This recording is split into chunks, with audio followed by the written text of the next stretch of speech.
आज हम ऐसी समस्या बात करने वाले हैं जो आज अक्सर महिलाओं में दिख ही रहा है, साथ साथ पुरुष भी इसके घेरे में है। इसका नाम है थायराइड। लेकिन आपकी रिपोर्ट देख रहे होंगे, आपकी नॉर्मल आ रही है। लगातार आपके अंदर बॉडी में थकावट, वीकनेस, कोई काम करने का मन नहीं है, मोटापा बेवजह बढ़ रहा है बिना डाइट। आप डाइट भी अच्छा कर रहे हैं लेकिन फिर भी आपका वेट बढ़ता जा रहा है और आप परेशान है कि क्यों हो रहा है। इसका एक लक्षण हो सकता है जो मैंने आज पढ़ा, जिस पर हमारी चर्चा होने वाली है, उसका नाम है हाशिमोटो। ये नाम भी आपने शायद कम ही सुना होगा, लेकिन गूगल सर्च करेंगे तो इसके बारे में आपको जानकारी मिल जाएगी। और इसी समस्या को लेकर आज हम हमारी एक बहुत गंभीर विषय पर चर्चा होने वाली है और मेरे साथ मौजूद हैं डॉक्टर अवंतिका किल्ला जी। साथ ही साथ ये पिछले 6 सालों से पंचतत्वा नामक एक नेचुरोपैथी संस्था भी रन कर रही हैं, लंबा समय से एक्सपीरियंस भी है और उनसे हम चर्चा करेंगे इस बारे में।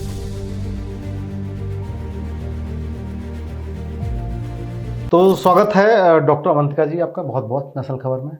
और जिस तरह आपने सुना कि मैडम का जो पुराना जो इतिहास है काम करने का और बहुत बढ़िया रहा है। एम्स दिल्ली में भी रही हैं मैडम और BNYS आपने किया हुआ है और डिपार्टमेंट इंटीग्रेटिव मेडिसिन में आप रही हैं। और पंचतत्वा जो क्लिनिक है आप पिछले 6 सालों से ज़्यादा से रन कर रही हैं, चला रही हैं दिल्ली, और पहले आप और भी कहीं चला रही थी।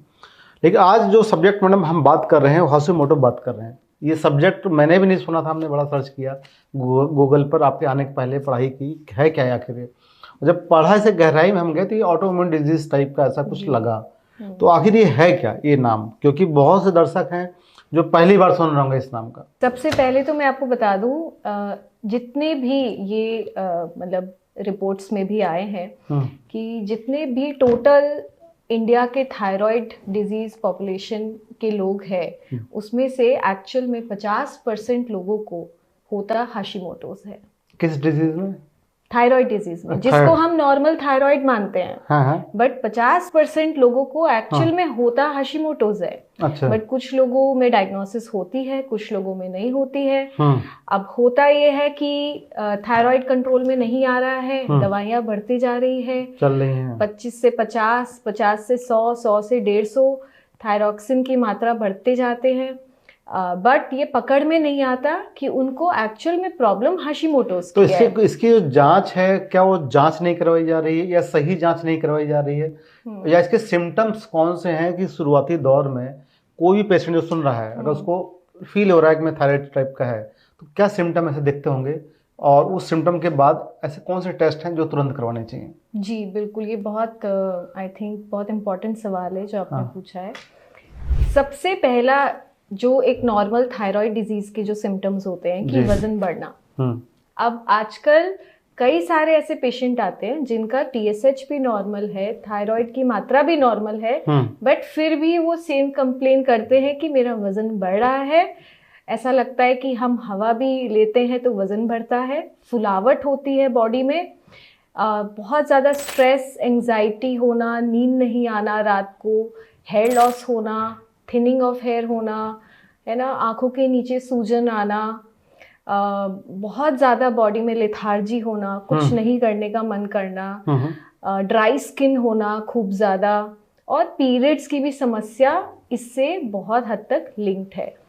तो अगर आपको इनमें से कोई भी प्रॉब्लम्स हो रहे हैं बावजूद कि आपके थायराइड लेवल्स नॉर्मल है, तो आपको ज़रूर हाशिमोटोस की जांच करवानी चाहिए। ये अलग ही जांच होती है क्या? ऐसा कि जो थायराइड की एक जांच होती है अलग, ये जांच कुछ अलग होती है क्या, उनसे डिफरेंट होती है? जी बिल्कुल, इसके 2 बहुत इंपॉर्टेंट मार्कर्स होते हैं जिसको हम एंटी TPO और एंटी TG बोलते हैं।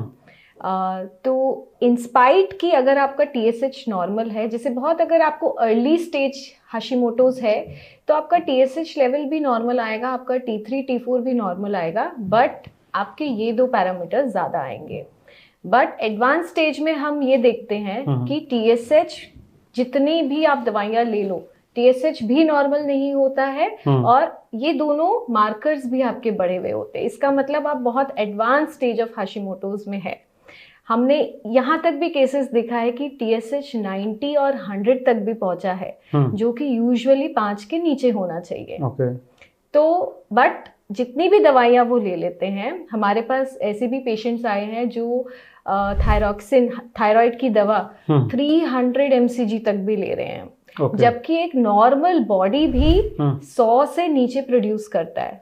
नॉर्मल थायरॉक्सिन हार्मोन जो बॉडी में प्रोड्यूस होती है मेरे और आपके, वो भी 100 के अंदर अंदर होती है। तो किसी को 300 mcg की जरूरत क्यों पड़ रही है, क्यों उनको प्रिस्क्राइब किया जा रहा है, और उसके बावजूद भी थायराइड कंट्रोल में नहीं आ रहा है? इसका मतलब कि कुछ और रूट कॉज है जो इस तरह से ये है, मतलब शो कर रहा हाशिमोटो की बात कर रहा है, एंड तभी वो इंडिकेट करता है हाशिमोटोस। जी जी। लेकिन आजकल जैसे सोशल मीडिया का दौर है, इंस्टाग्राम का दौर है, तो आधे ज्यादा डॉक्टर आपको उधर ही दिख जाते होंगे सबसे ज्यादा। हर कोई डॉक्टर बन गया है, कोई नए नए रूल बता रहा है, कोई बुरा ग्लूटोन कम खाइए, सोया को बंद कर दीजिए, डाइट बंद कर दीजिए, ये खाइए वो खाइए।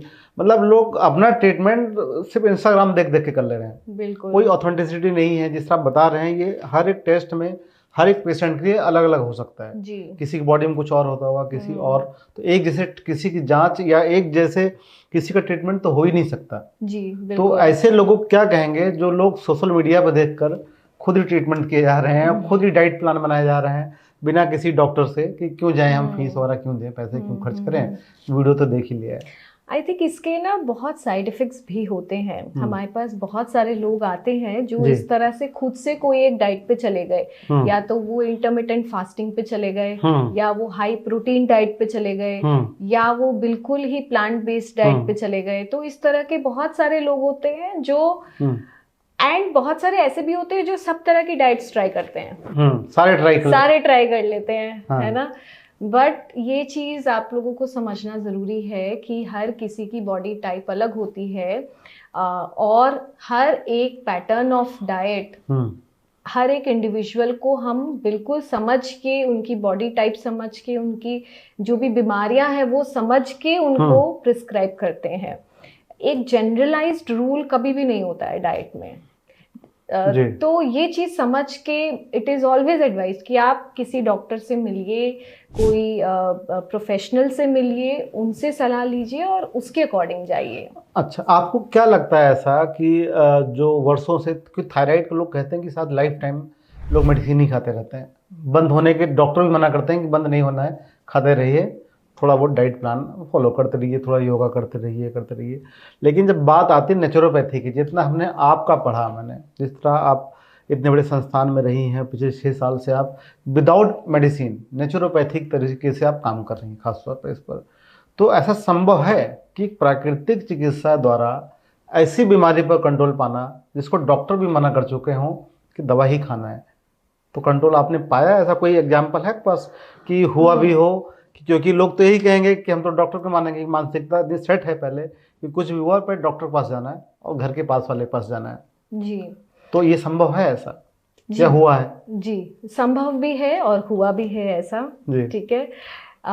बट इसमें दोनों डॉक्टर की और पेशेंट की दोनों की इम्पोर्टेंट रोल होती है इसमें। ऐसा नहीं है कि मतलब अगर पेशेंट चाहे, अगर वो बिल्कुल डेडिकेटेडली अपने लाइफस्टाइल का ध्यान रखे, टाइम से सोना, फिजिकल एक्टिविटी, अपने खान पान को एक बैलेंस तरीके से चलाना, और कुछ स्ट्रेस मैनेज करने की चीज़ें अगर वो साथ साथ करे, अगर ओवरऑल ये 4 चीज़ों पे फोकस रहे, तो बिल्कुल हमने देखा भी है लोगों को बिल्कुल दवाइयाँ छोड़ते हुए, और ये संभव भी है कि आप छोड़ सकते हो। ये आपकी डेस्टिनी नहीं है कि आपको एक बार थायराइड हो गया तो वो जीवन भर लेके चलना है, वो जीवन भर आपको लेके चलना है।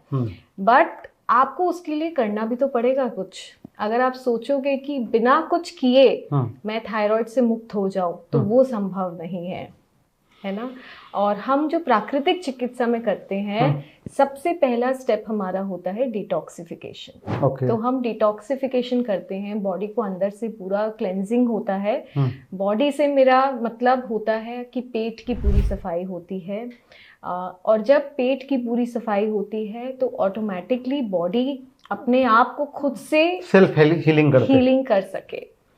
तो हम आपको उस स्टेज तक लेके आते हैं, बट उसके बाद आपको चीज़ों को सही ढंग से मेंटेन करना है। तो हम ये कह सकते हैं कि आपका जो अभी तक हमने सुना, इतनी देर से बातें आपकी समझ में आ रही है कि जांच मेन है, क्योंकि इसकी जांच ही शायद आप बता रहे हैं हाशिमोटो की जांच ही नहीं हो रही है। टेस्ट ही नहीं हो रहे हैं। जब टेस्ट ही नहीं होगा तो पता कैसे चलेगा? बहुत सारे एलोपैथी डॉक्टर्स नहीं कराते हैं हाशिमोटोस की टेस्ट, क्योंकि उनके पास हाशिमोटोस का कोई स्पेसिफिक ट्रीटमेंट ही नहीं है। तो करवाते नहीं फिर वो? अब करवाते नहीं है क्योंकि उनके अगर हाशिमोटोस पॉजिटिव आया भी तो भी उनका ट्रीटमेंट यही रहेगा, थायराइड ही चलाते रहेंगे। थायराइड ही चलाते रहेंगे और पेशेंट पूछता भी नहीं होगा कि क्यों चला रहे हैं। बिल्कुल, है ना। तो अब वो रेकमेंड करेंगे कि आप अपनी लाइफस्टाइल बदलिए, डाइट को चेंज करिए, बट क्या डाइट चेंज करना है, क्या एक्सरसाइज करना है, क्या बदलाव लाना है, वो बताने के लिए भी किसी की जरूरत चाहिएगी। जी जी। उसमें डॉक्टर तो मुझे जो लगता है जो आम डॉक्टर हैं, आमपैथी जिसको हम लोग बोलते हैं, नाम नहीं लेंगे उसका हम, आमपैथी डॉक्टर, वो लोग तो पेशेंट को निपटाते हैं फटाफट, आए 2 मिनट, पेशेंट सिर्फ दवा लिखते हो, कोई रीजन नहीं बताते कि रूट कॉज क्या था, क्यों था। डाइट तो मैंने कभी किसी डॉक्टर से सुना ही भी नहीं मैंने कि बताते हुए कुछ नहीं। जो आप लोग मना करते हैं वो शायद वहाँ बोलते हैं ये जरूर लो। हाँ, कोई परहेज नहीं, कोई परहेज नहीं, खाइए कोई बात नहीं, दवा खाते रहिए, सुबह शाम खाइए और इसको कोई दिक्कत नहीं, खाते रहिए। लेकिन मैडम ऐसा कोई एग्जाम्पल हमें 1-2 बताइए, आप 6 सालों से आप काम कर रही हैं इस नेचुरोपैथी तरीके से, इस तरह पेशेंट भी आपके पास तो आए ही होंगे, कई सारे आए होंगे, तो उनका कोई ट्रीटमेंट हिस्ट्री है आपके पास कि अब उनको कोई मेडिसिन सब बंद हो चुकी हो, थायराइड मुक्त हो चुके हो, ऐसा कुछ है बस आंकड़ा? जी बिल्कुल, मैं आपको कुछ रिपोर्ट्स भी शेयर करूंगी जो आप दिखा सकते हैं व्यूअर्स को। एक बहुत स्पेसिफिक केस जो मुझे याद है, मतलब एक मेल पेशेंट थे, ज्यादातर ये विमेन में कॉमन है, बट हमारे पास एक मेल पेशेंट आए थे जो नॉर्वे से थे। तो वो बेचारे 10 साल से परेशान थे थायराइड की प्रॉब्लम से, ठीक है, एंड उनको बहुत यंग एज में 25 साल की उम्र में थायराइड डिटेक्ट हुआ था। तो ये भी एक इंडिकेशन है कि अगर आप बहुत यंग है तो आपको केवल हाइपोथायराइडिज्म होने के चांसेस बहुत कम है। अगर आपको बहुत यंग एज में थायराइड के सिम्टम्स आ रहे हैं, आपको जरूर हाशिमोटोस की जांच करानी चाहिए, क्योंकि नॉर्मल हाइपोथायराइड प्रॉब्लम जब होती है तो वो आयोडीन डेफिशिएंसी की वजह से हो सकती है या पुअर एब्जॉर्प्शन ऑफ आयोडीन की वजह से हो सकती है। बट अगर आपको यंग एज में हो रहा है तो वैसी डेफिशिएंसी नहीं होती है, आपको जरूर कराना चाहिए। तो वो आए थे हमारे पास और बोले थे कि 10 साल से उनको थायराइड की प्रॉब्लम है, जो आज तक किसी भी डॉक्टर ने इसको कंट्रोल नहीं कर पाए। तो करेंटली वो 250 mcg थायराइड की दवा ले रहे थे और 10 साल की उनकी जर्नी रही है 25 से 250 तक की। 10 साल और उसके बावजूद भी उनका TSH 20 था। नॉर्मल क्या होता है इसमें? 5 से कम। 5 से कम, ठीक है। तो 10 साल ट्रीटमेंट लेने के बाद ये हाल है? उसके बाद ये हाल है। और हमारे पास से जब वो गए, उन्होंने करीब 2 महीने खुद पे काम किया, यहाँ डिटॉक्सिफिकेशन भी कराया और अपने खाने पीने को कंट्रोल किया। सोने के हैबिट, वो 3 घंटे से ऊपर नहीं सोते थे, तो उन्होंने सोने के हैबिट्स पे भी हमने बहुत काम किया, रिलैक्सेशन, मेडिटेशन, प्राणायाम वगैरह उनको कराया। तो जब 2 महीने के बाद उनका रिपोर्ट आया तो उनका TSH आया 0.75, जो कि उनके 10 साल की जर्नी में पहली बार। ये तो उससे भी लेवल से भी कम हो गया। तो क्या प्रक्रिया अपनी है आपने मतलब जो डॉक्टर लोग सुन रहे होंगे वो तो आपसे जलीस कर लेंगे फिर तो, कि ऐसा मैडम ने क्या कर दिया कि जो हम 10 साल नहीं कर पाए।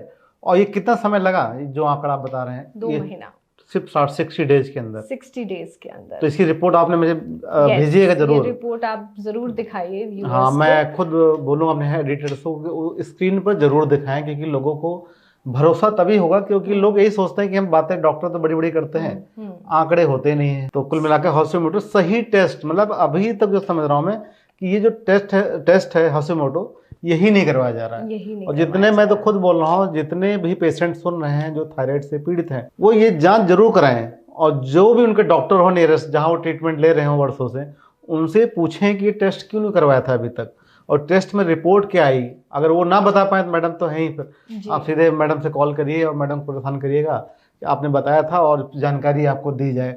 अब इसमें मैडम लेकिन एक बात और आती है, उनकी दवाइयाँ बंद हो गई जिनके बारे में आप बता रहे हैं आप? नहीं, तो देखिए इसमें हम दवाइयाँ एकदम से बंद नहीं कर सकते, बट उनकी जो डोसेजिंग है वो नॉर्मल हो गई है। अच्छा। अभी वो 250 से 50 mcg पे है और बिल्कुल कंट्रोल्ड है TSH। सिम्टम कम हो गए होंगे? सिम्टम सारे कम हो गए, वो बेहतर सोते हैं, बेहतर खा सकते हैं।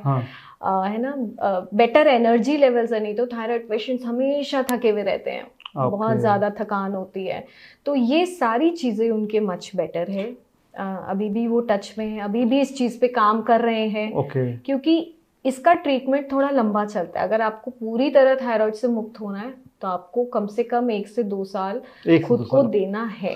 और कोई बुरी बात नहीं, क्योंकि जीवन भर चलने वाली मेडिसिन बंद करना है तो 1-2 साल तो जी जीवन के लिए दे ही सकता है। और कभी भी हम एडवाइस करते हैं कि आप सडनली बंद मत करिए दवा, कि बॉडी उसको आप हर 3 महीने पे जांच कराइए। आप देखिए कि आपके पैरामीटर्स कितने कम हो रहे हैं, उसके अकॉर्डिंग आप उसको धीरे धीरे टेपर डाउन। तो वो एक बार यहाँ आए थे क्या आपके क्लिनिक पर? यहाँ जी आए थे और उन्होंने पूरा अपना क्लेंजिंग प्रोसेस कराया, डिटॉक्सिफिकेशन कराया और अब घर से सारा गाइड चल रहा है, सारा फॉलो। Yes okay. क्योंकि यही सवाल मैं इसलिए पूछने वाला था कि आपको तो अब ये पूरे विश्व में लोग देख रहे होंगे इस पूरे आपके इंटरव्यू को, आपकी बातचीत को, और आप हैं दिल्ली एनसीआर में यानी कि नोएडा में जी। और जो लोग किसी भी कारण यहाँ तक नहीं पहुँच पा रहे हैं, नहीं आ पा रहे हैं, तो उनके लिए भी कोई सोल्यूशन है? बिल्कुल है। हम ऑनलाइन भी कंसल्टिंग करते हैं और बहुत लोगों को हेल्प करते हैं ऑनलाइन के द्वारा भी, क्योंकि सबसे इम्पोर्टेंट इसमें होता है खान पान बदलना, अपना लाइफस्टाइल बदलना। तो डेफिनेटली हम ऑनलाइन भी हेल्प करते हैं। अब एक सवाल और पूछते हैं, जो लोग सपोज आ ही नहीं पा रहे हैं अभी, लेकिन वो कुछ ना कुछ टिप्स जरूर चाहते होंगे आपसे, कुछ ऐसे टिप्स कि उनको थोड़ी राहत मिले इनफैक्ट आपके पास आने से पहले। डाइट में क्या कंट्रोल कर लें, क्या बंद कर दें, क्या स्टार्ट कर दें, लाइफ स्टाइल में क्या बदलाव कर दें, ऐसा कुछ आप बता पाएं अगर दर्शकों को? जी तो मैं मेनली 5 चीज़ें, देखिए कई बार होता है कि जब कोई डाइट प्लान में हम जाते हैं तो लोग बोलते हैं आप ये खाइए, सुबह उठ के ये खाइए, सोने के पहले ये खाइए, लंच के पहले ये खाइए।